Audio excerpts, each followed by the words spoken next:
కొంతమందికి ఈ యాటిట్యూడ్ ఉంటుంది అనమాట. ఏంటిదంటే దేవుని సన్నిధిలో వారు తగ్గించుకొని వినయంగా దేవుణ్ణి అడిగే స్వభావం లేదు. ఈమెకున్న పరిస్థితికి ఆమె కోపం వస్తుంది ఆల్రెడీ. తెలుసా మీకు ఆ విషయం? పైన అక్కడ మనం చూస్తూ ఉంటాం, రాయబడుతుంది ఆమె కోపం వస్తూ ఉంది. కానీ ఆ కోపంలో నుంచే, బాధలో నుంచే, ఏడుపులో నుంచి ఆమె ఎక్కడా కూడా, ఆమె మాట్లాడిన ప్రార్థనలో ఏ చోట కూడా దేవుణ్ణి దూషించినట్టుగా కానీ, దేవుణ్ణి డౌట్ చేసినట్టుగా కానీ, దేవుణ్ణి ఏమంటారు అనుమానించినట్టుగా కానీ, క్వశ్చన్ చేసినట్టుగా కానీ ఎక్కడైనా మనకు కనబడుతుందా? Can we see anywhere? ఎక్కడైనా మనకు కనబడుతుందా అంటే ఎక్కడా లేదు.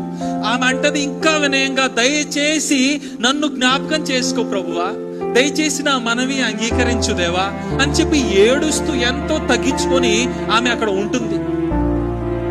కానీ కొంతమంది యాటిట్యూడ్ ఎలా ఉంటుందో తెలుసా? నేను ఎంత సీనియర్